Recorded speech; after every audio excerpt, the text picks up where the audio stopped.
Mark, sometimes you don't need analytical data to tell you the story. Just look at the situation, find the trend, and make the decision. Tyler Boyd's dip in production last year better correlates with Andy Dalton being off the field than it does with A.J. Green being off the field, despite public perception. You can't watch just highlight film because highlight film only shows the good things. Watch the player's actual game tape because you see the good and the bad. In 7 games in 2018, where all 3 starting Rams receivers were healthy, Brandon Cooks led the trio in targets, receptions, receiving yards, and total PPR points by a considerable margin.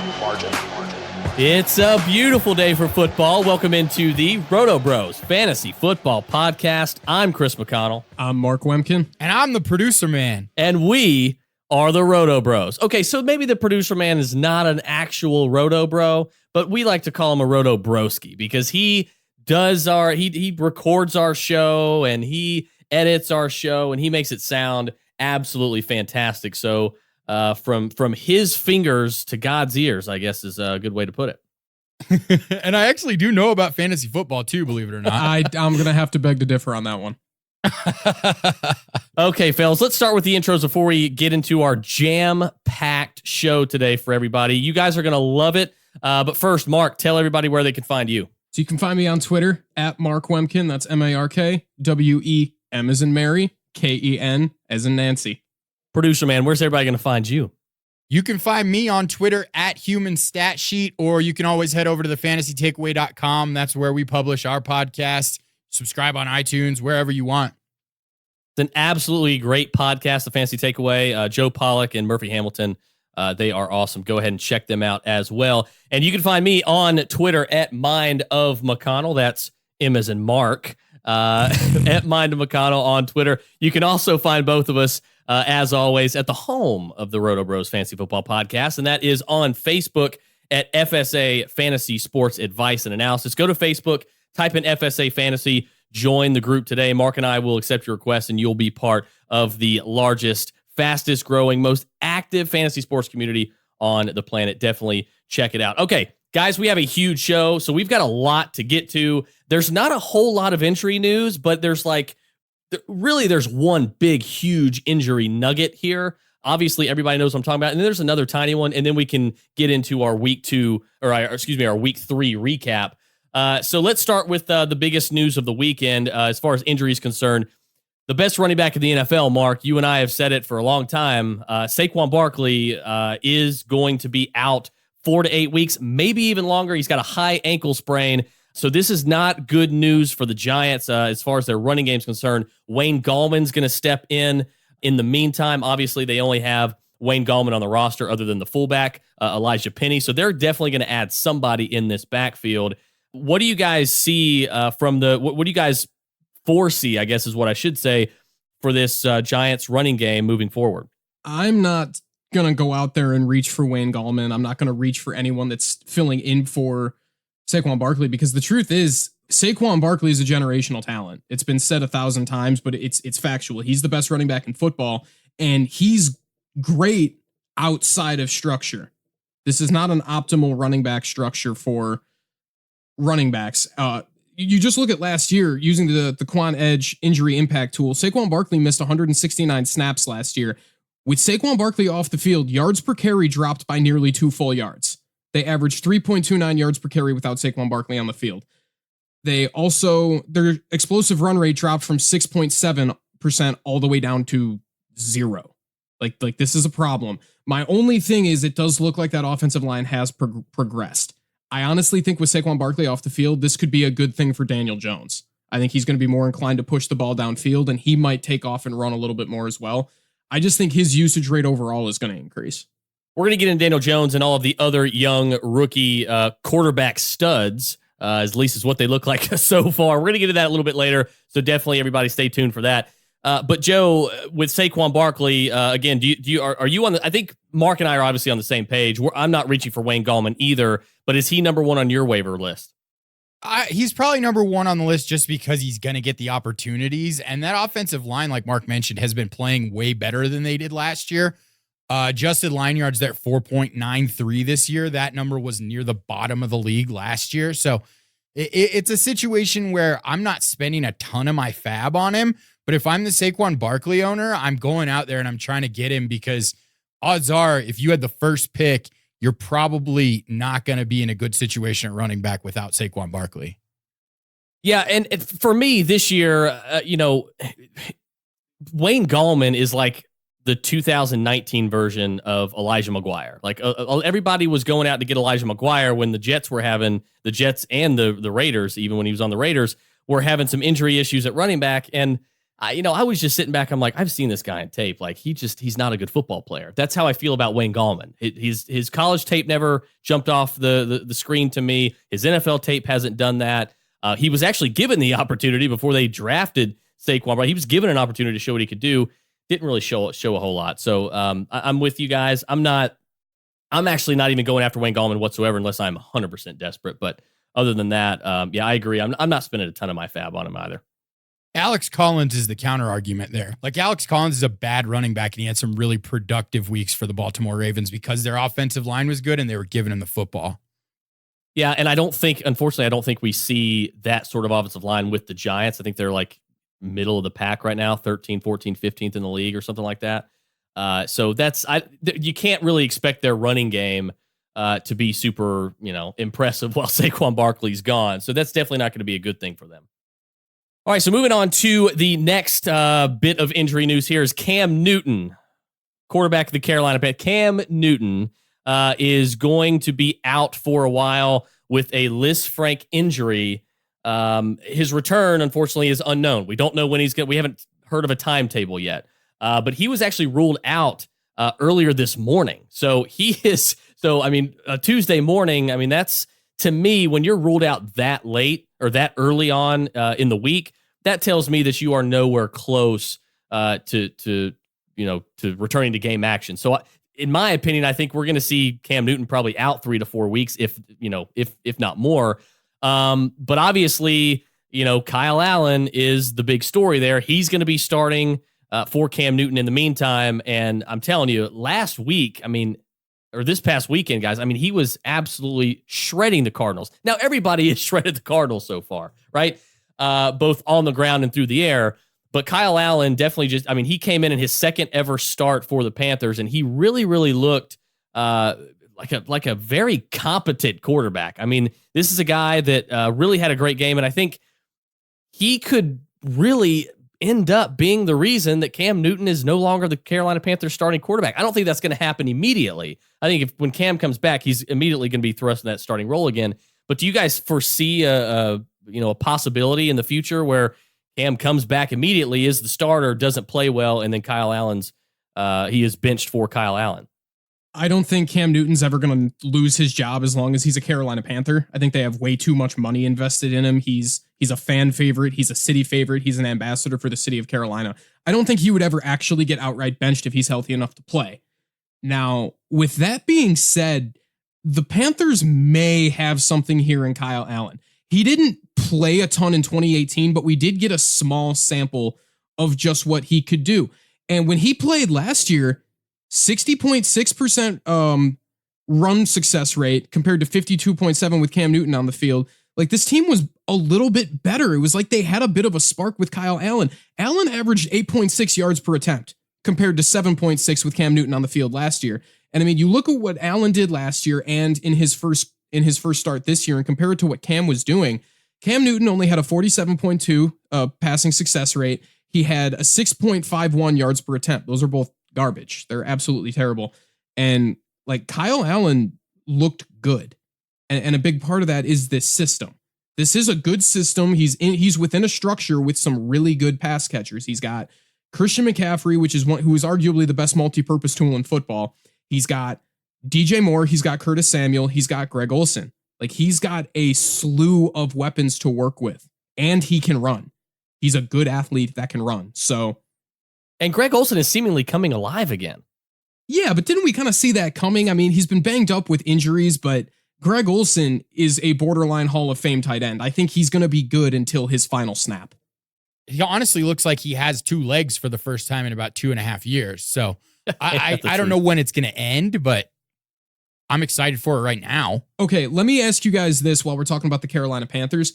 With Kyle Allen under center, are you more optimistic about DJ Moore and Curtis Samuel than you were with Cam Newton under center?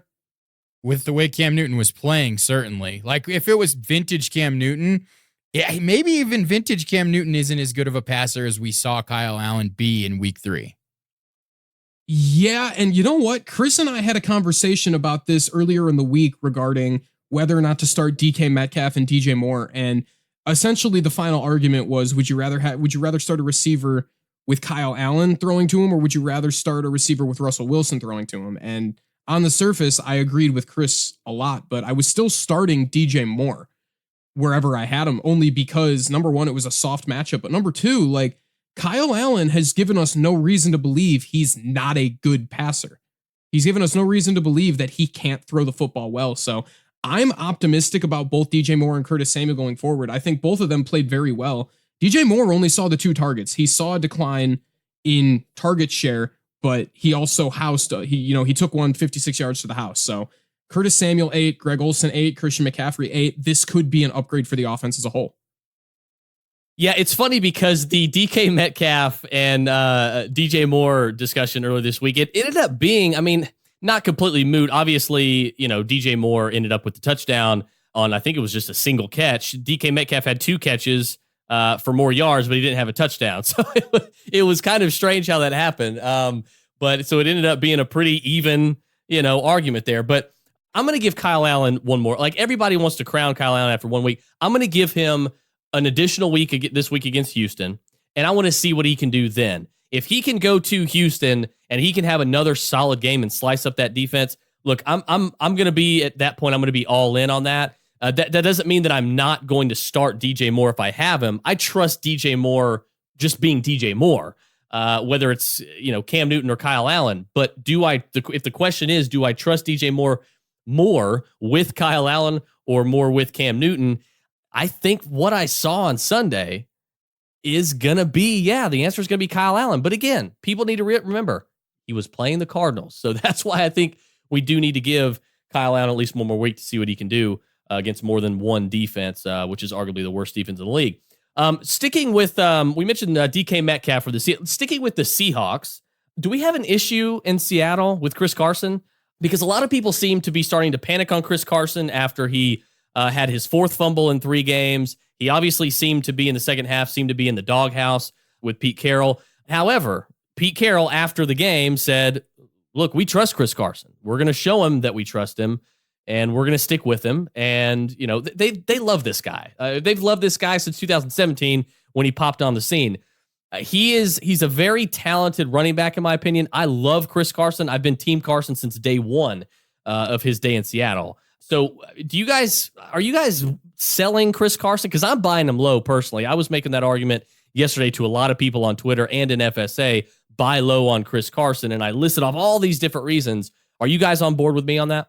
I don't know if I can get on board with buying low on Chris Carson. I mean, I think on the surface it makes sense. And if you did it, I wouldn't necessarily jump in and say that's a dumb move. But I think there's a problem here regarding CJ Procise. He played 54% of the snaps last week. And again, I mean, that was a result of Chris Carson fumbling and then getting benched. But Pete Carroll is one of the most notorious liars in the NFL. Like, he is the epitome of coach speak. And I think it would be the most Pete Carroll thing ever for him to come in, say we're going to instill trust in this guy right after benching him and proving that you don't trust him, especially in a must-win game at home. Like, it doesn't make sense to me. CJ Procise caught 5 balls last week. Again, dominated the snap share with Rashaad Penny out. I think this committee just got uglier.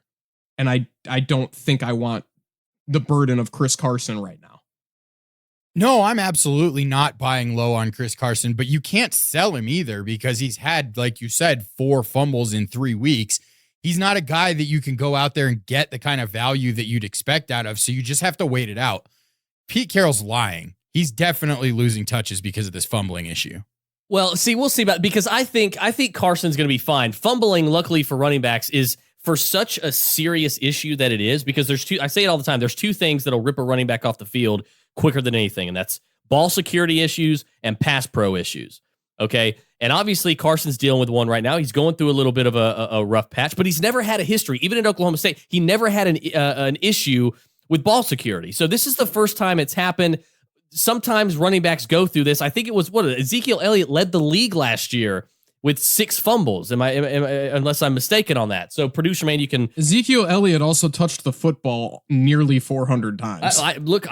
And point taken on that. But I'm just saying, just because a running back puts the ball on the ground 6 times doesn't mean he should be benched. Now I'm obviously not comparing the talent of Chris to Zeke, but at the end of the day, I think with fumbles, luckily for running backs, it can be easily fixable. This is where you get with your running backs coach, okay, and you get with Pete Carroll and you say, hey, let's go through some drills. Let's go through some, if you got to duct tape a football to my arm for the next 2 or 3 days, if I have to sleep with it, let me do it. I want to show you that just like Adrian Peterson, just like Tiki Barber, I will hold that ball high and tight moving forward, and it's not coming out again for the rest of the year. So it's an easy thing to fix, I think. Right now, Chris Carson, though, is RB20. We thought after week 1, we saw his targets, and we're like, man, this guy is going to get a ton of work. I'm not going to give up on him just yet. Rashaad Penny's dealing with a hamstring. I think, the reason for CJP's, boost in touches or what have you was because Carson was off the field. Penny was hurt. So I'm not really buying the whole CJ Procise thing as a threat just yet. Look, it's Rashaad Penny dealing with an injury. What else is new? And it's a hamstring. That's not a good thing for a guy like Rashaad Penny. So if you're going to be a guy that's going to have fumbling issues right now, I mean, you can't really be in a better, situation for that, as weird as it sounds, as Chris Carson is. Yeah, my only concern here, after the fumbling, because I do agree with you, fumbling is easily correctable. Chris Carson does not have a history of fumbling. I think he had 3 fumbles coming into 2019. And when you think about his body of work up until that point, he had a fumble rate of 0.09. So this is a new issue that is easily correctable. But my only issue after that is the Seahawks suck at running the football right now. After being one of the better running the football teams in the NFL last year, they're garbage. They're below expectation in both rushing success rate and yards per carry. They're below league average in both of those metrics, while they're above league average in yards per attempt or yards per pass attempt and passing success rate. So is this team finally going to have a regime shift and just start throwing more because that's what they're good at? They are not successful running the football right now, whether it be fumbles, holding, or just inefficiency. So I think Joe said it best. You kind of just have to wait and see if you own him, but I'm not actively trying to buy him, and you can't really sell him because you're not going to get what you're perceiving him to be worth. So I think you just need to hold tight with Chris Carson and hope he sees that touchdown equity and target volume that we saw in week 1. This thing that we're seeing right now with the Seahawks is exactly why you don't pay attention to the offseason narratives about what kind of team a team is going to be. Because they're not going to be a run-heavy football team if this is how they're playing. They're going to be throwing the ball a lot. Russell Wilson's a great quarterback, and the running backs are going to kind of take a back seat if they can't get it together. Yeah, and they drafted Metcalf. That told you right there they were going to throw the ball more this year, and I think they are going to when all is said and done. But what's interesting, what I'm going to be looking for this week, Chris Carson has gotten exactly 15 carries in every single game so far this year. I want to see, is he going to hit 15 carries? If he hits 15 carries again, 15 or more carries again, I'm not worried. It's same old Chris Carson. Now, if he puts the ball on the ground again, then it may be time to cut bait. But I'm not going to panic just yet. But I know I'm probably in the minority at this point. All right, so moving along here, Josh Allen and the Bills. This has been something that Mark and I have been really excited to talk about. We've been kind of mentioning it on Twitter. Together, we've been mentioning it in FSA as well. Josh Allen and the Bills. Are you guys buying into Josh Allen and the Bills? Because I'm not. I'm buying into Josh Allen. He was a top 15 quarterback for me in the preseason. He's QB9 right now, and that's with 3 passing touchdowns and 3 interceptions. He does have 2 touchdowns on the ground, so that's kind of, his mobility is obviously helping his high floor there. But as far as the Bills are concerned, I don't know if I'm buying them as a team, but we're not talking reality. We're talking fantasy here. I'm buying Josh Allen here. I'm buying what the Bills are doing, and that's even with John Brown being wide receiver 23. He's only got 1 reception touchdown, and then you've got Cole Beasley, who is tied with Josh Brown actually in with targets, team lead in targets with 23. So, look, I'm not really buying anybody else right now, but man, John Brown and Josh Allen, I'll take some shares there. I think, Mark, John Brown has obviously been a better season-long wide receiver thus far through 3 weeks than I think you and me thought he would be. Yeah, and the funny thing about that is you and I were all over John Brown, but my exposure to Brown was in best ball. He's one of my highest owned best ball receivers. I didn't expect him to be this consistent. I didn't expect the market share to be this good. He owns the target market and the air yards market. So it's great. But as far as Josh Allen is concerned, I think we all knew that he was going to be a good fantasy quarterback. He's only thrown 3 touchdowns. He's only averaging 7.3 yards per attempt. That's 23rd in the NFL, right between Baker Mayfield and Derek Carr. But he's playing a little better than he was last year. They got his adjusted completion percentage up, which was a big problem with him. One of the ways he's winning you weeks in fantasy, and we knew this was coming, was he's second in the NFL among quarterbacks in rushing attempts, right behind Lamar Jackson. He's only averaging 4 yards a carry, but I think that'll get better. He hasn't ripped off any of those long Josh Allen runs that we expected and that we saw before, but he is still getting that weighted rushing opportunity with those 2 rushing touchdowns. So 5 total touchdowns, 13 rush attempts. Yeah, I will take Josh Allen as my fantasy quarterback any day of the week. I don't quite buy him as an NFL quarterback, but as a fantasy quarterback, absolutely. He's certainly improving as a passer, though, too. You mentioned his adjusted completion percentage. That adjusted completion percentage is better than Russell Wilson, Patrick Mahomes, Tom Brady. He has been a totally adequate passer this year. I'm not going to say he's been good, but he's made leaps and bounds from last year. But you are saying he's a future Hall of Famer. Do I hear that right? Generational talent, in my opinion. No. Oh, not at all. Okay. But I do think that he is an every week starter for fantasy. Absolutely. I 100% agree with that. And look, it's not just John Brown and Josh Allen. The first 2 games, we saw the efficiency from Devin Singletary on the ground. I am thrilled with what I saw from Devin Singletary. Now, unfortunately, he's got to come back from that hamstring injury. And for running backs, that's always something. That's always a tricky injury. We just talked about it with Rashaad Penny. But a guy like Devin Singletary, man, I was really impressed with the burst and the efficiency he had with the limited amount of touches he had. So I'm excited to see what he's doing. And of course, Dawson Knox was showing out last week. 3 of 4 targets, 67 yards, and he scored his first touchdown. So and obviously Dawson Knox was my number 2 rated tight end coming into the draft. So I was huge on him. This is really all coming together for the Bills. Now, they're going to lose this week to the Patriots, but I mean, I still think from a fantasy standpoint, this is going to be a solid game, and I think this has got all the makings to be a fantasy cash cow sort of game.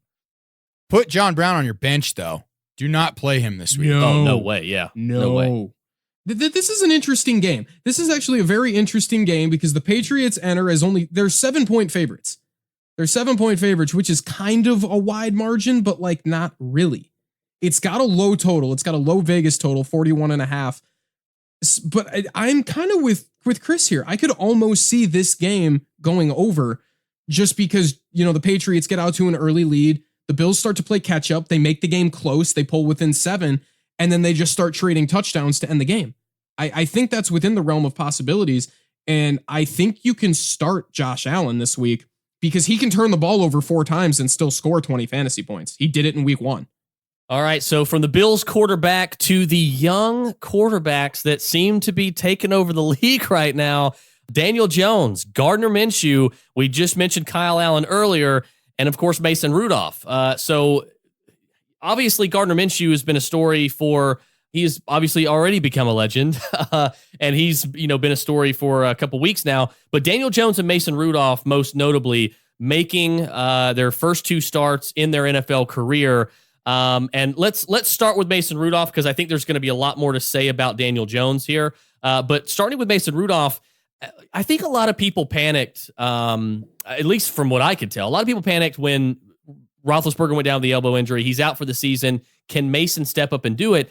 And there were way too many people thinking that Mason Rudolph was some sort of game manager. It's like they didn't even know him in college. And Mark, you and I mentioned on the pod last week, Mason Rudolph's not a game manager. Okay, he's a gunslinger. He went for the Oklahoma State. This guy can sling it with the best of them, and he is no slouch when it comes to throwing the football. I think he showed that on Sunday. So this is a guy that I think is really has a shot here to, you hear about Ben Roethlisberger coming back next year. He fully intends on doing it, and I think that's fine, but he may not have a starting job. Mason Rudolph, 174 yards on Sunday this past week, 2 touchdowns, did have an interception, but he looked, all in all, he looked very good. And Juju, I think that's the most important thing here for a lot of people. Juju's value does not seem to be taking a hit like I think a lot of people thought they would. Mark, you and I talked about it. We didn't think that his value was really going to change at all. I wasn't doing anything different with Juju Smith-Schuster. I don't think you were either.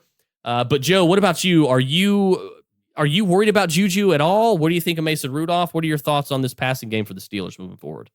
If Juju doesn't catch that long touchdown and take it to the house, that's a totally different narrative. And Mason Rudolph played like absolute garbage. He was the 33rd rated quarterback out of, 32 football teams on Pro Football Focus. So I'm not nearly as excited about this offense as you are. I think that Mason Rudolph is a well below average passer. And when I watch that film, I'm horrified for every single Steelers asset that there is for fantasy. Like Juju's going to get the target share that he's going to be okay, but people that thought that he was going to be a top 5, maybe even top 10 wide receiver, I'd be worried. Okay, so Joe obviously believes that Mason Rudolph's going to be a Hall of Famer. Mark, what do you think? I after one start, I'm closer to Joe. 6.4 yards per attempt. That ranked 26th in week 3. He completed 51.9% of his passes. He did throw the 2 touchdowns to 1 pick, but like he didn't look good at all. He looked like garbage. And granted, San Francisco on the road was not an easy matchup for your first career start. It was not an easy matchup. I liked what I saw out of Deontay Johnson. I thought he played a good game. He caught the long touchdown at the end, but it kind of looks to me like Randy Fichtner was afraid to take the training wheels off with Mason Rudolph. And I do like Mason Rudolph. I liked his college film, and I liked what I've seen in the preseason. I think the kid can be good.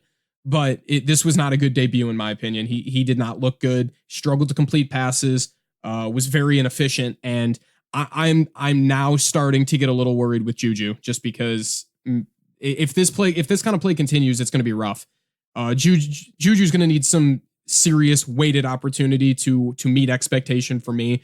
Otherwise, I might have to take the L on Juju this year. Yeah, just like I'm not going overboard with Kyle Allen's first start, I'm not going to sort of, I guess, go underboard with Mason Rudolph's first start.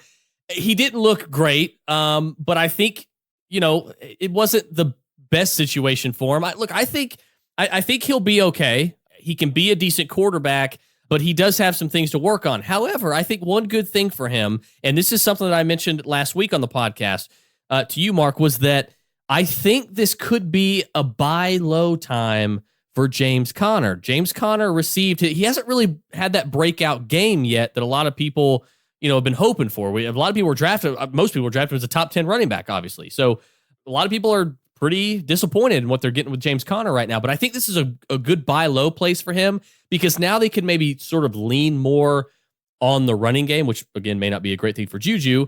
But he received his most rushing attempts so far last week. And not only that, let me couple that with the fact that Jalen Samuels had 0 targets for 0 carries, thus 0 touches. So Jalen Samuels is completely being faded out of this offense right now.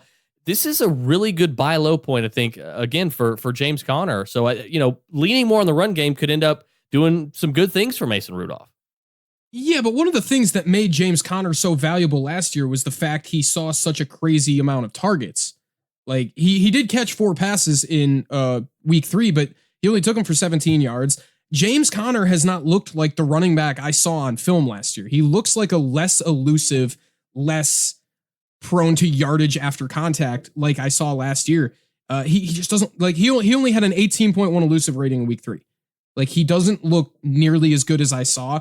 However, he's kind of like Leonard Fournette in the sense that he's getting gross volume. He's dominating the snap share, kind of like how you said. Jalen Samuels is almost being faded out of the offense. And Benny Snell only saw 3 carries and did nothing with them because Benny Snell isn't good at football. So, yeah, I think I can buy low on James Conner. I think I could buy low on James Conner. He isn't making mistakes like Chris Carson is. And I think this offense is playing at an unsustainably bad rate. I think they're going to find something at some point. They're going to figure out what works and they're going to go with it. And I think getting James Conner more involved and making things a little easier for Mason Rudolph might help them just a little bit. This coming week is a get right matchup for James Conner too. Like, go back to week 2 and Cincinnati gave up not 1, not 2, but 3 running backs with double-digit scoring. They've given up 4 rushing touchdowns and 2 passing touchdowns to the running back position in 3 weeks. I would start him in DFS this week, and I'd be totally down to go buy him low and maybe even just sell him high after the next week. You know what? That game's got a low total too, 43.5. The line hasn't moved. It opened at 43.5. The Steelers are 4.5 point favorites at home. That's another game that I could actually see being interesting from a fantasy perspective. I mean, the Bengals are throwing at the highest clip in the NFL, I believe. Let me check that here. No, the third highest passing percentage in the NFL at 73%. The Bengals are throwing, and they're throwing fairly well. Like, they're not throwing at an elite rate, but they're throwing okay. They're running like absolute garbage. So this could be a pass-heavy game. This could be an insanely pass-heavy game with a lot of juicy fantasy numbers at the end, because no one's going to be expecting Andy Dalton and Mason Rudolph to have a shootout. No one's going to see that coming. No, and going back to Joe's point about the juicy matchup, I mean, the Bengals are 30th in the league in yards given up to running backs. They are 32nd in the league in touchdowns given up to running backs, and they are 29th in the league in fantasy points given up to running backs. So if just like I said about Devontae Freeman last week, if it's not going to happen for James Conner this week, it might not happen. And going back to the Freeman comment, Freeman didn't have a great fantasy game. He had a better reality game than he had in fantasy. So I still wouldn't give up on Freeman just yet. I'm not going to give up on Conner just yet. But if there's a week to do it, like James Conner, we need you to do it, man. We need you to do it. So we'll see what happens on that front with the Steelers. But I'm telling you, I have the Bengals winning this game. I think this is a game where the Bengals are going to come out in Zach Taylor's offense, and like you said, Mark, I think they're throwing the third most passes attempts in the league. They're passing at the third highest rate. Gotcha. Okay, so hey, look, I think that's a great thing for the Bengals. I think this is a really good spot for them. I think we might see 0-4 for the Pittsburgh Steelers, fellas. Okay, so moving on to a guy who was kind of in this Devontae Freeman, James Conner sort of worry category. Guys, Mike Evans. He's back on track, it seems, and it also seems that Mike Evans listens to the RotoBros Fantasy Football Podcast. Because I think Mike Evans, Joe, heard Mark talking trash last week on the show, because he goes for 8 catches on 15 targets, 190 yards and 3 touchdowns. This dude erupted. And look, you can't expect that every week. But this, to me, and I say it all the time in FSA and all the time on Twitter, never sit your elites. And this, to me, is a reason why. And don't give up on them 2 weeks into the season. Sure, Godwin was out playing Evans from a fantasy standpoint and really a reality standpoint for the first 2 weeks. But, I mean, he absolutely just thwarted Chris Godwin when it came to targets. 15 targets for Evans. Again, Chris Godwin only had 4 targets. So I don't know what was going on there, if it was just pure matchup or if Jameis Winston said, you know what, I'm going to hook up with my guy here. But Jameis Winston has a great fantasy game as well. And, obviously, and of course, Mike Evans. Guys, is he back on track? Can we trust Mike Evans moving forward? No, don't do it this week. They go up against the Rams. The Rams are only giving up 25.6 points per game to wide receivers and DK. Like, this is a matchup that is a total trap after Mike Evans last week. Like, if you probably have to play him, but temper your expectations quite a bit from what you saw last week. And here's the thing with Mike Evans, and I did say on the RotoBros podcast that I was concerned and that Chris Godwin might be the better football player, and I still believe that. Mike Evans still only has a 50% catch rate so far. He's third in the NFL in weighted opportunity, and he just scored 45 of his 59 fantasy points in one game in a cupcake matchup shootout at home. Like, it took that game absolutely exploding for Mike Evans to do what he did, and it took the softest matchup we could see. So I'm still concerned on Mike Evans, and like Joe just said, this matchup coming up is awful. It's you have every reason to be concerned about playing him against the Rams. So I'm a little concerned. I think Mike Evans was a smash play in DFS. I played him in several spots in DFS, but I was hesitant starting him in season long, and I'm hesitant starting him this coming week because Tampa Bay is not passing at the same rate they were passing at last year. They're middle of the pack. They're running more. And what's scary is like, they're not good at either. They're not passing or running that well right now. So yeah, I think the Rams could absolutely crush Tampa Bay in this game, and I'm hesitant to start Mike Evans. I think the bigger takeaway, though, from that game where Mike Evans blew up is that Janoris Jenkins might be the biggest target for fantasy. If you're playing DFS, like go start whoever is playing against Janoris Jenkins. Allow me to introduce you to Marshawn Lattimore. Fair enough. Absolute dust, and he's only in his third season. Like, he comes out as a rookie and is a shutdown corner and has been complete dust since. Well, my king DK Metcalf gave him some of that dust as well. But how bad is that matchup for Mike Evans this week? Well, allow me to go elaborate a little bit for you guys. The Rams, third in the league in yards given up to wide receivers, tied for first in the league in touchdowns given up to wide receivers, second in the league in fantasy points given up to wide receivers. So it's not a good matchup on paper. However, we will play devil's advocate because we like to do that here. I disagree with something Mark says. Mark disagrees with me. And then we just allow everybody to hear both sides, meet in the middle, make their own observation, make their own decision. So, however, I will play devil's advocate with myself here, and I will say they're on the road against the Rams. They're probably going to get crushed from a yardage standpoint, like yards given up. They're going to have to throw in this game, and they're going to have to throw a lot. Mike Evans, to me, is good enough to get loose, for a 72-yard touchdown maybe. So I'm especially against Marcus Peters, because that'll be the primary matchup for him in this game, and he's the third best cornerback on that team. Yeah, he is, but that's the thing, is how much of Marcus Peters is he going to see, and how much of Aqib Talib is he going to see? That is the question. Yeah, Aqib Talib has been, and you know what? I think I'm going to use this. I haven't looked at the matchup yet, but if you're listening to the DFS podcast this coming Friday, this is going to be a matchup I think I break down using the TQE wide receiver cornerback matchups tool. I don't have it in front of me, but I want to see just how much of Aqib Talib Mike Evans is going to see, and we'll take it from there, because if he's seeing more Aqib Talib than he is Marcus Peters, I don't want it. And the thing with the Rams is their safety play has been very, very good, and it's helped Marcus Peters this year. So this is a matchup to be concerned about. It's got a high total. It's got a 49.5 total. The thing is, Tampa Bay only has an implied team total of 20, which is one of the lowest on the slate. So Vegas is not expecting Tampa Bay to score a lot. Vegas is expecting the Rams to score a lot. So I don't know. This game could get uglier than we think. So if you're not excited about Mike Evans yet, then you sure as hell aren't excited about BMW. Big Mike Williams, man, look, he dealt with an injury. Okay, so we got to take that into perspective here. But at the same time, this is a guy that a lot of people were drafting as their rock solid wide receiver too. Okay. Now I said in FSA and on Twitter, you might want to temper expectations because Hunter Henry's healthy and, he's going to steal some of those red zone, targets from BMW. And so I think you should be looking at BMW as more of a back end wide receiver too, mid wide receiver too, instead of a high end wide receiver too, who's touchdown dependent. So right now he's wide receiver 62, and he has four less targets than Chris Godwin. So it's not an issue of him not being targeted, but he's got 0 touchdowns so far, and that's with Hunter Henry hurt.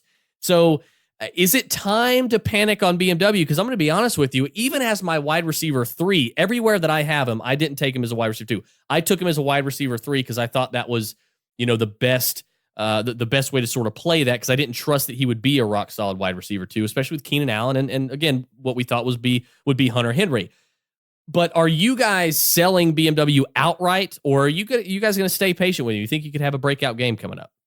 You have to wait it out. Like, there's no market for him right now. You can't get the value that you want in a trade. If you can, I don't mind selling him. But personally, if you listen to our podcast, The Fantasy Takeaway, I had Chris Godwin, Tyler Lockett, Tyler Boyd, and he was right there with guys like Calvin Ridley. So he was a guy that I ended up with 0 exposure to in redraft or in any of my dynasty leagues, just because he's playing on a team with a guy that gets separation on basically every play in Keenan Allen. So you're really just looking for jump balls, and you're not going to have very good efficiency if that's the role you're playing. Yeah, I'm with Joe here. I mean, he's a 36 weighted opportunity rating isn't going to get it done. When Keenan Allen has a 0.87 weighted opportunity rating, he's leading the NFL in weighted opportunity, almost 500 air yards. Mike Evans has seen 261 air yards. Like, that's good. That's decent. That's decent air yards usage. He's seen 24% of the air yards market, but 13% target share is not going to get it done for me. He's not really getting the usage I was expecting, and that's insane to me with Melvin Gordon gone, Hunter Henry out. Austin Eckler has a bigger target share than Mike Williams right now, and that's just something I did not see coming. You can't sell him because you can't get anything for him. You pretty much just have to put him on your bench at this point and hope that he starts catching touchdowns or starts catching some of these weighted targets, because he's not. He's only catching the easy ones, and that's the problem. Yeah, one of the biggest off-season, debates I saw among these guys who were looking at as low end wide receiver 2s to back end wide receiver 1s was Calvin Ridley versus Big Mike Williams, and I never really understood a lot of people taking BMW over Calvin Ridley at the rate that they were, because the Falcons are going to throw a bunch. They're going to throw a lot more than the Chargers are this year. And Calvin Ridley is just a more seasoned wide receiver. His game is set up to be more consistent while having an elite wide receiver across from him. BMW's is not. If he was the number one receiver for Los Angeles, absolutely, I'm fine on it. Give me all the BMW shares. And I liked him coming into this year, but I didn't like him that much to be a back end wide receiver 1 or high end consistent week to week wide receiver 2. It was kind of perplexing to me how everybody saw that and was taking over a guy like Calvin Ridley, who again was just set up for a little bit more consistency. Okay, but the counter argument to that is that the Chargers are still passing at a 66% clip, which is 8th highest in the NFL. Atlanta's passing at a 70% clip, which is really only 2 spots higher. Like, they're both teams are throwing a lot and they're throwing well. The only problem is in LA, the targets are just more concentrated. Like, Keenan Allen is leading the NFL in target share right now, and he's leading the NFL in weighted opportunity. Like, that's the problem. There is passing volume here for Mike Williams. He's just not getting any of it. Yeah, and I think the counter argument for me to that would be the fact that when this debate was going on, we all figured that Melvin Gordon was going to be fine and he was going to be playing, and all of a sudden this contract issue comes up, and of course we see how great Austin Eckler can be, catching the ball out of the backfield and everything. So we'll see what BMW does. Look, like you said, you can't really get anything for him. So you have to kind of keep him on your bench right now, and that's almost like the worst sort of thing. Like, I'd almost rather have a guy that's injured, be waiting a guy like Tyreek Hill or something, leave them on my bench, while they're injured, rather than have a guy, with such high hopes that I took high in a draft and have him on my bench just not doing anything, not being able to even get anything for him, Yeah, I hear you. There's just nothing to do with Mike Williams right now. I mean, in Dynasty, if he has a couple of spike weeks, I think it might be time to sell, just because he's not looking good. Keenan Allen what is Keenan Allen in his 6th or 7th year as a pro is still just dominating. He's arguably the best route runner in football. Like Joe said, just constantly getting separation, and Mike Williams isn't getting any of that. Every single one of his targets is a jump ball with a defender wrapped around him because he can't get separation. So it's a Mike Williams problem. It's not Phillip Rivers is being stupid and not targeting him, or the coach is not calling plays to him. It's Mike Williams not getting open. Exactly.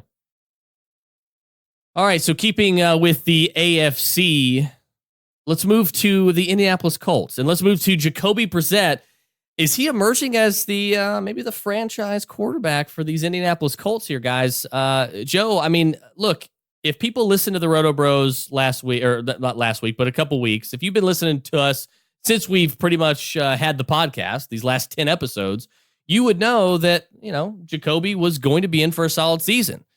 He's not a bad quarterback, number one. He's learned from Tom Brady and Andrew Luck, and now he's under offensive rule of Frank Reich. He's got a better running game, a much better O-line, and he's got much better weapons. So he was set up to really have a solid season.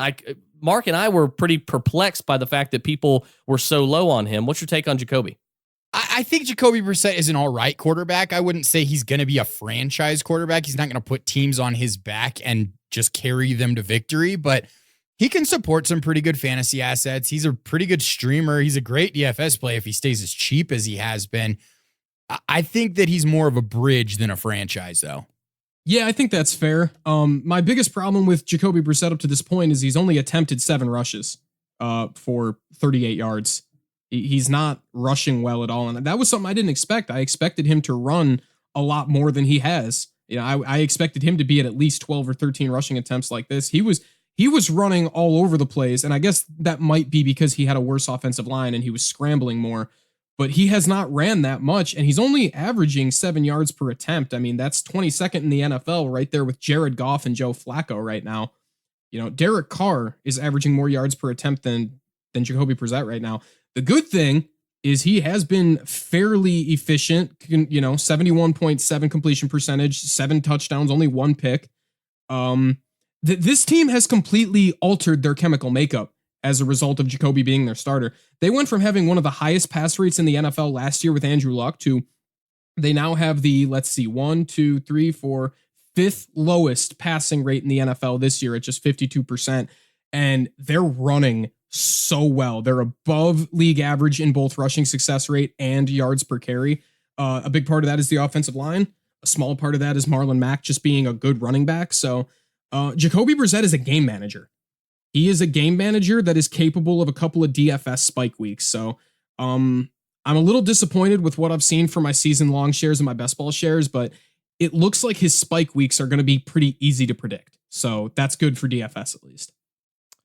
Allow me to introduce you to Alex Smith, because that, to me, is what Jacoby Brissett's going to be. He's not going to be a franchise quarterback, but at the same time, he's not going to be Jameis Winston, Marcus Mariota, masquerading as a franchise quarterback. And he's also not going to be Ryan Fitzpatrick, Ryan Tannehill, Case Keenum, and one of these journeyman backup quarterbacks.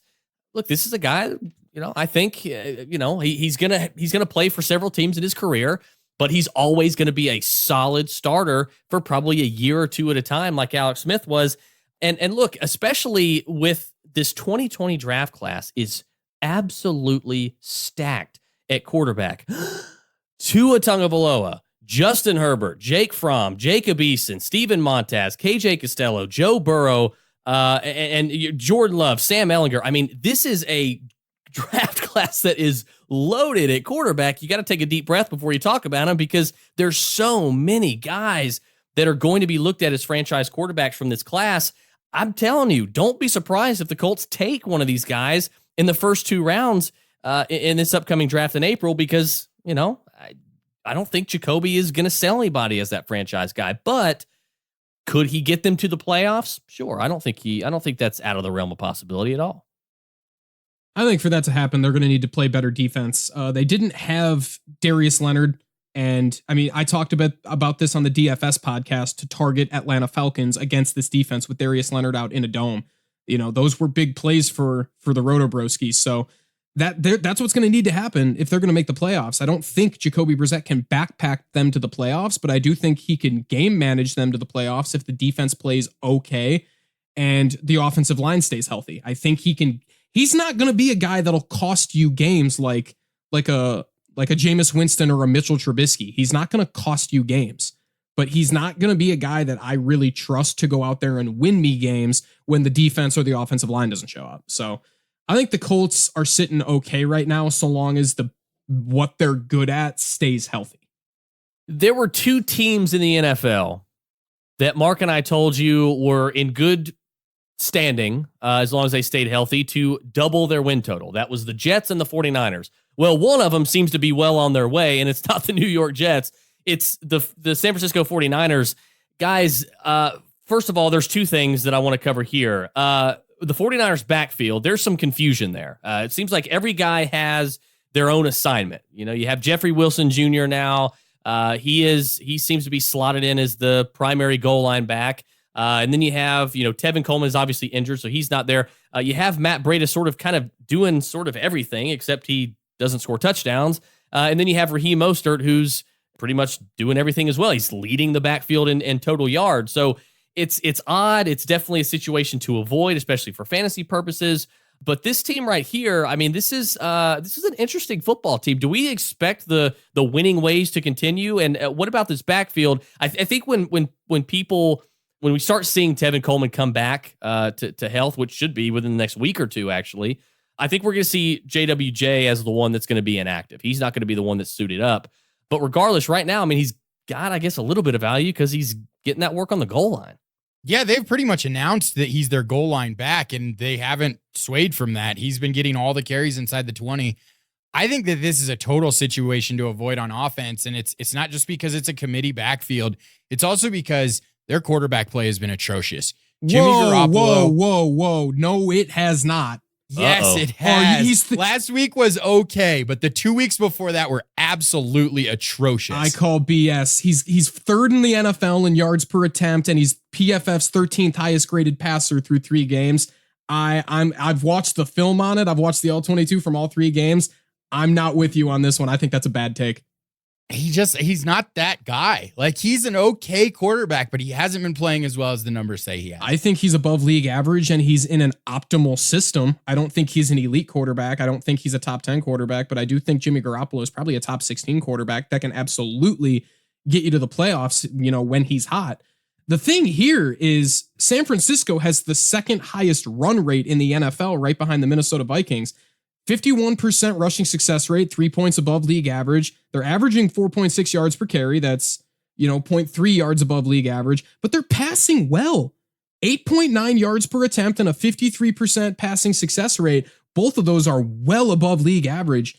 And a lot of it is the system. I'll agree with you, but I don't think Jimmy Garoppolo has been bad either. He's not missing reads. He's been avoiding sacks really well. And a big part of that is his quick release. He has such a quick release that he is very difficult to sack. He's only taken 2 sacks this year. Like, he gets the ball out so quickly that he can really keep pass rushers on their heels, and he can draw roughing the passer penalties because of it. Like, I think Jimmy Garoppolo has played very well. Has he played great? No. Has he played good? Absolutely. To say their quarterback play is atrocious, Joe, I don't know. You and I might have to fight on this one. I guess we're going to have to, because I watched a lot of the film, and he's just an average passer. He's not that good. I think he's an okay passer in an optimal system, and I don't think there's a problem there. Like, again, like we were saying with Jacoby Brissett, like, I don't think he's going to be a quarterback that's going to really lose them any games.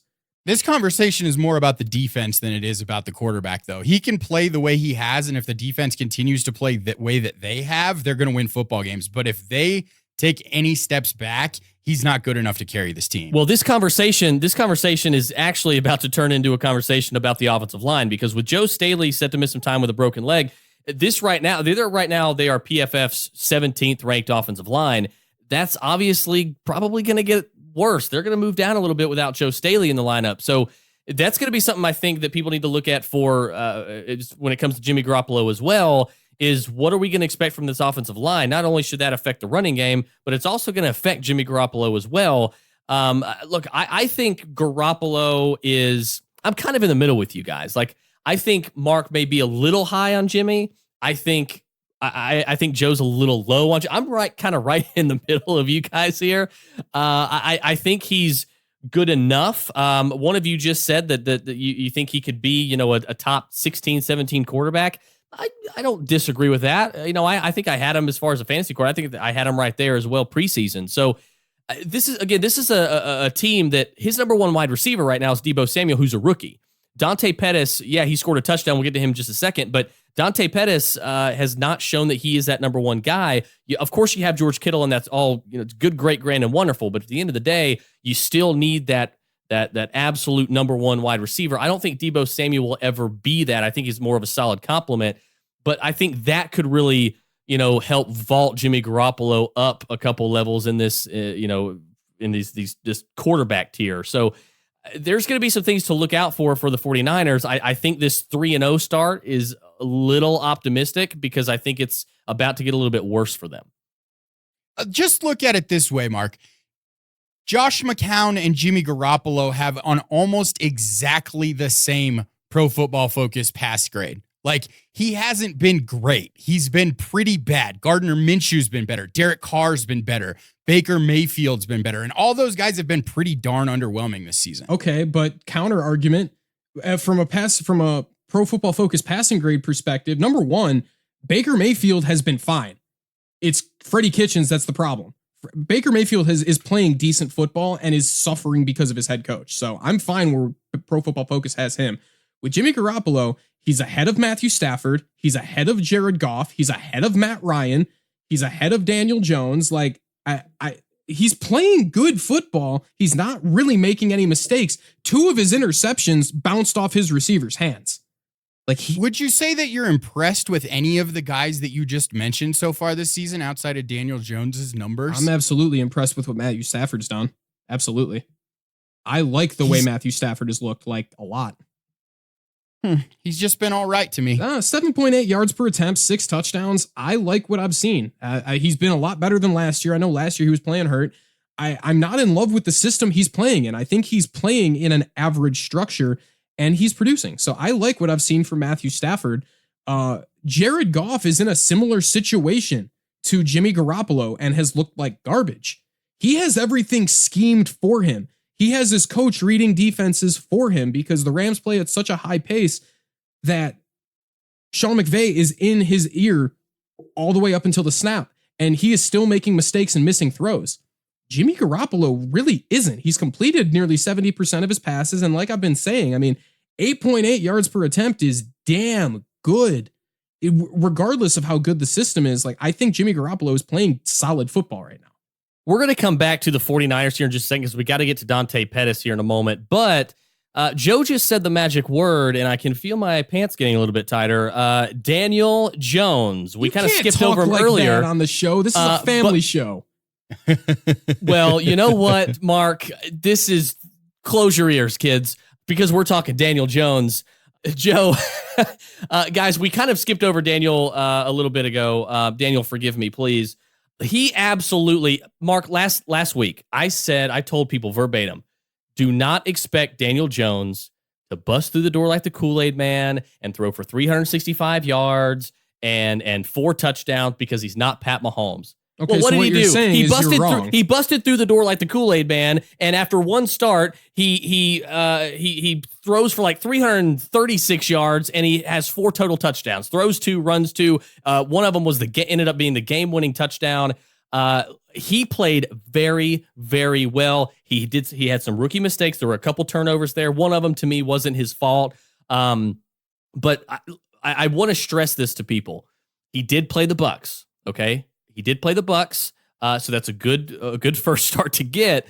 But let's not get swept up in the heat of the moment. He looked very, very good. I think he's going to be a top 10 quarterback within the next 3 years. I think he's going to be have a very solid rookie season. There are going to be some bumps, but man, for a first start, this was pretty impressive, fellas. All right, I got a point I want to make here before we talk about Daniel Jones, and it's because Chris just said he just kind of used the same thing in the same context for the second time on this podcast. And it's like, I think I'm sick of hearing people say, oh, well, they've only played this team. They've only played the Bengals. They've only played the Steelers. They've only played the Bucs. Do you guys know how many bad football teams there are in the NFL? There's like 26 bad football teams in the NFL. And like maybe 3 or 4 genuinely good ones. It depends on where your line is, because there's only one team that would get beat by a lot of college teams, and that's the Miami Dolphins. The Miami Dolphins are a JV team. But, I mean, there are a lot of teams that really aren't much better. But the Miami Dolphins are also tanking. But the Miami Dolphins also have Preston Williams. So. Oh, my God. I'm done with Chris. One crush at a time. Joe, or Mark, go ahead with Daniel Jones. Daniel Jones averaged 9.3 yards per attempt, 2 touchdowns, no picks. He did have a couple of interceptable throws. He did have a couple of turnover-worthy throws, and those do show up in his PFF grade, even though the interceptions don't show up in his stat line. But he still had a passing grade of 69, which isn't good, but like for a quarterback making his first start, that's solid. That's solid. 112.7 passer rating. 4 total touchdowns. Like, yeah, Daniel Jones played a hell of a game for his debut, in my opinion. Watching the film, you're both really impressed, and also just knowing he's a rookie, because he is a little slow to make some decisions sometimes. He gets confused by defenses. But when he sees the throw, he's making it, and that's all you can really ask for out of a rookie. He's going to get better. He's going to get faster. I think the kid's got a bright future. Yeah, and I told Mark, Mark and I talked about this last week. You literally cannot put a rookie quarterback in a better situation. He has got a decent offensive line. It's about middle of the road. It's better than the 49ers right now. He did have Saquon Barkley. He doesn't have him anymore, but he did have Saquon Barkley, the best running back in the NFL, supporting the running game. He's got Sterling Shepard back. He's got a very talented rookie wide receiver who I've been touting for weeks now in Darius Slayton, who I think is going to be a stud. And then you're also going to get back Golden Tate, and that's 2 or 3 rock solid wide receivers who are very reliable. And then, of course, you have a top 4 tight end in the league in Evan Ingram. So not only that, but you have Pat Shurmur as your head coach, and he has not only is he a great offensive mind, he's a great quarterback groomer. So Daniel Jones has got it all working for him. So if he were to ever fall flat on his face, it is his fault and his fault alone. But right now, I mean, again, it's only one start, so let's let him reel off a few games. Let's see what happens. Look, even Baker Mayfield had a great year, sustained a great year last year as a rookie, and now we've kind of seen him kind of fall off a little bit this year for whatever reason. So it could happen to Daniel Jones too. But so we kind of want to take all this with a grain of salt. But right now, for a guy that seemingly nobody except for me, liked being taken 6th overall, pretty impressive, I'd say.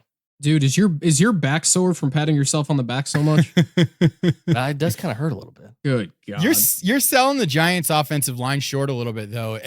Football Outsiders has them 8th. Pro Football Focus has them 14th in overall. And pass protection wise, they're 2nd in sacks and 8th overall. I really like the way this offensive line's been playing.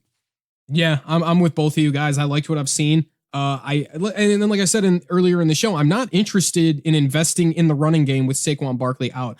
I'm interested in investing more in the pass game. I can pick up Darius Slayton. I can trade for Golden Tate and Sterling Shepard. I have Evan Ingram everywhere, and I'm ecstatic now that Daniel Jones is under center. Like, I can buy this team's pass game now. I can go and pick up Daniel Jones, and I think I'm comfortable starting him in fantasy because he'll run. He's got a safe floor because he'll run. He's going to make rookie mistakes, and he's probably going to throw some picks down the line here. But if he's going to keep running, and he had 4 rushing attempts, like, that's solid. Ran 2. He scored 2 touchdowns on the ground. Like, that's great. That's efficiency. I can buy Daniel Jones, and I can buy his weapons because I trust him more than I trusted Eli Manning to get them opportunities, get them some weighted opportunities with air yards underneath them. You couldn't trust Eli to do that. I think we can trust Danny Dimes to do that.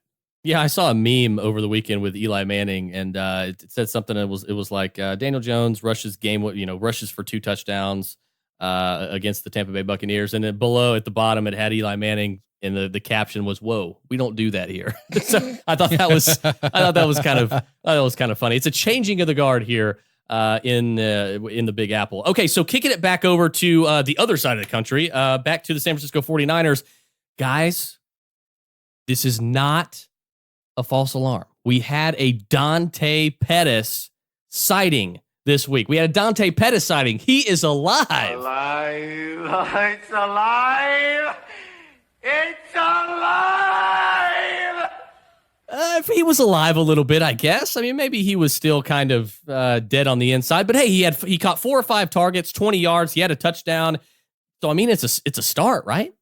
I think he led the team in targets, didn't he, at the wide receiver position? But he was 3rd on the team in snap share behind Marquise Goodwin and Deebo Samuel. This is a mess.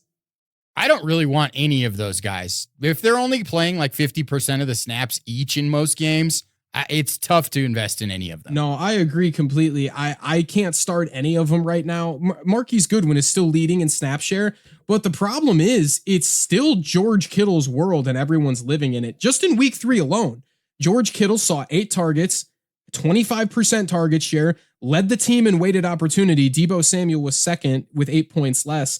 But like George Kittle is bound for some positive regression at some point because he's still seeing the lion's share of the targets. He's seen a 25% target share and a 25% air yards market share over the first 3 games of the year.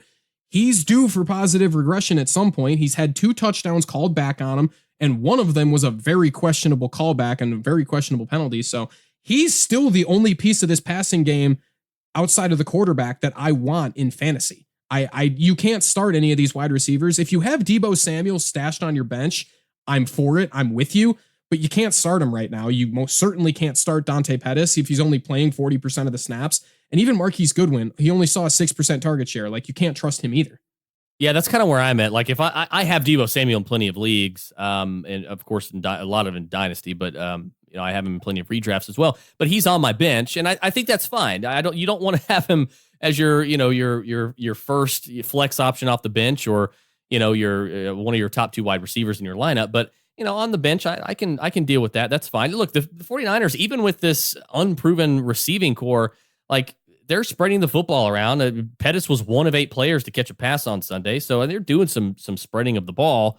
But you're right. I mean, it is George Kittle's world still. I mean, they don't have the sort of Julio Jones or the DeAndre Hopkins. They don't have that sort of wide receiver talent just yet, and we'll see if Deebo or Dante becomes that guy. But I think they're pretty much, to me, I think they're working with two guys who can be solid complementary number 2 wide receivers, in my opinion. Yeah, I agree with you. And like, George Kittle is the only piece I want, like I said. But, and if you have Deebo stashed, if you have him on your bench, I'm all for it. Because Dante Pettis is never going to be an alpha. Marquise Goodwin is never going to be an alpha. Deebo Samuel could. I'm not saying it's going to happen, and I'm not saying I have like a huge amount of confidence that he could become one, but he could. He has the skill set for it. So, I mean, outside of George Kittle and Deebo on the bench, I really don't want Dante Pettis. Even after catching the touchdown, even after seeing 5 targets, he still only played 40% of the snaps, and I'm just not interested in that. Hey, producer man, it's time for you to tell us where we got it wrong, and you're live with us here. So, hey, let's hear it. Well, I don't have any notes on this one because it's hard to look up stats while I'm actually trying to talk to you guys too. But let's just say Mark's got it wrong on Jimmy Garoppolo and call it a good day. See, and this is why I stand firm on that the producer man is a d-. And Chris, I think you and I need to talk about potentially firing the producer man. Producer man, his name is Joe Pollack, and he is half of the great team over there at the Fantasy Takeaway podcast. Definitely check those guys out. Joe, once again, tell the people where they can find you. Just follow me on Twitter at HumanStatSheet. You can also follow the show at FF Takeaway, and thefantasytakeaway.com is where we produce everything. I even write some articles on there from time to time, so go check it out. Mark. Listen, I'm going to tell you guys where you can find me in a second, but I just want to say that the producer man is a d-, and I'm saying d- again because that means he has to edit the podcast more and bleep those words out, and I just made his job harder for having such a bad take on Jimmy Garoppolo. So, producer man, that's for you. And you can find me on Twitter at Mark Wemken. That's MarkWemken. You're also going to find me on the Quant Edge every Tuesday, Thursday, and now Saturday. I will be breaking down the 4 o'clock slate in an article every week, so you don't want to miss it. Also, don't forget to check out the RotoBros Patreon, where you'll get exclusive access to my DFS podcast every Friday. You'll also get into the Discord chat, which we're having a lot of fun with. All of our RotoBroskis that are in there so far raked in DFS this week. So get in there, check out the Patreon, check out the Discord, and let's have some fun, guys. You better stop threatening me, or I'm going to make it so that you're saying things on the podcast that you didn't say. All right, and then I'll just start my own podcast, edit my own. You know what? I'll just start my own podcast with blackjack and hookers. All right. And if you're sick of both of those guys, you can find me on Twitter at Mind of McConnell. You can also find Mark and myself as well at the home of the RotoBros Fantasy Football Podcast, and that is on Facebook at FSA Fantasy Sports Advice and Analysis, the largest, most active fantasy sports community on the planet. Go to Facebook, type in FSA Fantasy, join today. You will not regret it. Guys, it was a blast. Thank you, Joe, for hanging out with us, man, coming on with us. It was a blast. We had a lot of fun. Yeah, thanks for having me, guys. I actually, despite all the arguing with Mark, I had a great time. All right, guys, we love you guys. Thanks as always for tuning in. Again, check us out, the RotoBros Fantasy Football Podcast on all major podcast platforms. Wherever you listen to podcasts, check us out, like, review, subscribe, share it, and best of all, learn and listen. We love you guys. Thanks for hanging out with us for the last hour. You guys are wonderful. And as always, keep balling, baby.